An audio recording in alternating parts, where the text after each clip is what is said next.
I think she speaks with such eloquence on this topic, Catherine Birbalsingh, and she talks with such fearlessness, because part of the problem is we haven't had a language where we've been allowed to talk about racial integration without being accused of being racists.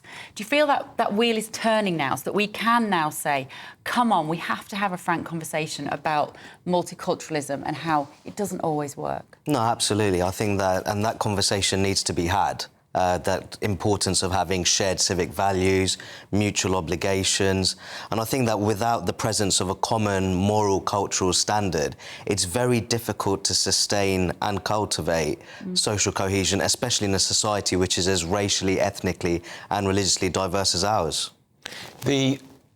Having said that, what we saw in the last few days is unacceptable. Absolutely. The violence. And of course, one of the mums of one of the little girls who was murdered said, don't do this in my name, don't do this in the community's name. But the point I was making, that this resentment, this simmering resentment, I think, that you can feel in some communities, how do we address it? How do you roll it back? Is it too late? Is the damage done? You go to certain of our inner cities and it doesn't feel like Britain. It's very difficult, but we have to remain as positive and optimistic as possible. I wouldn't be in the business of giving up, but I also understand the sentiment that we are nearing towards a very dark place, and I think we could see the disorders which are taking place in different parts of the country now. In terms of the public disorders we've seen, we have to be very firm in terms of making the point that respect for the rule of law is a cornerstone of British liberal democracy. But at the same time, politicians have to engage maturely with perfectly legitimate concerns over immigration, integration and identity. Well, looking at the pictures here, this was outside 10 Downing Street last night, and what struck me, and of course there are some idiots here, of course there are causing a problem, it's totally unacceptable. But what struck me was the number of police officers there, how heavy-handed they were with these protesters, whatever you want to call them, agitators maybe is a better word. And yet you compare that to the footage in Harefield in Leeds, where there was Asian gangs setting fire to vehicles. The police just ran away. Can you explain that? Because maybe I'm imagining it, but that's what I see with my eyes, and that also inflames these tensions. Well, I think it's Hare Hills in Leeds. And I think that the important point we have to make here is that our public institutions have to behave in the spirit of neutrality.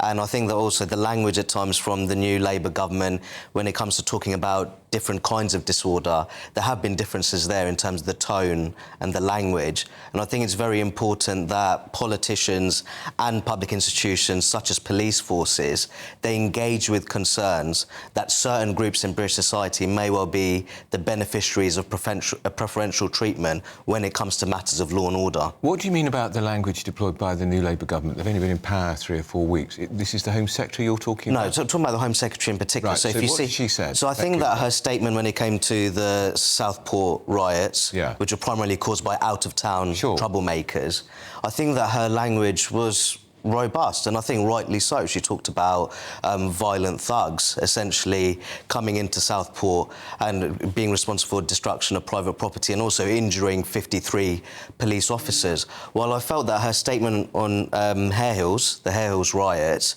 where police officers were attacked, a police car was flipped over, a double-decker bus was set ablaze, I felt that she almost struck a more conciliatory tone. Right. Now, the background behind that was that there were children that were removed from a Romani family. Yes. So we have to appreciate the circumstances are different. But if you issue statements on public disorder and there are differences in terms of the tone and the language, it will tap into concerns that ultimately we have a two-tiered approach when it comes to policing and managing disorders. I'm glad you used the expression about two-tier, because, of course, Suella Braverman got into a lot of trouble, didn't she, when she said there was two-tier policing over the Gaza protests, which we have in this great capital city, it seems, every Saturday. She thought it was that they were being treated differently. Are we now having two-tier government? Because if the Home Secretary is saying one thing about disturbance in Southport and one thing about a disturbance just a few hundred miles away in Leeds, that's more worrying, isn't it? No, it is worrying, and I think the government has to try its best to adopt a neutral position to the best of its ability. I think that when you... She'd have chose her words very carefully. No. She'd have been advised by civil servants what she should and shouldn't say. No, absolutely. And I think that Sola Braverman, she's no stranger to making controversial statements, but I think that she certainly made a point there. I think that in terms of the pro-Palestine protests, and I'm someone who firmly believes in the cause of Palestinian statehood, it's very clear that we saw a great deal of anti-Semitic chanting, the displaying of pro-terror paraphernalia as well, which undermines the Palestinian cause. But I felt like the policing response when it came to those kind of disgraceful incidents was somewhat weak, truth be told. This phrase, far-right protesters, has been bandied around willy-nilly in the last 72 hours. So much of the mainstream media just, I think, lazily reaches for that trope. Does that have any real meaning in terms of this conversation about these people here? Would you say there is such a thing as a... Do they see themselves as a far-right political movement? Well, I think it would be a mistake to dismiss perfectly legitimate concerns over immigration integration as far-right extremism. Now, we saw in Southport, for example, a local mosque was attacked. You could say that is traditional far-right behaviour. I think that's a fair point to make. I also think in the aftermath of the Southport riots, we did see anti-Muslim conspiracy theories being peddled over the identity of the suspect, who turns out to be a British-born teenager of Rwandan origin. Rwanda has a Muslim population of just 2%. Yeah, so I think 92% Christians. Yeah, exactly. So I think we should be very firm in terms of addressing that far-right disinformation, calling out, and far-right behaviour.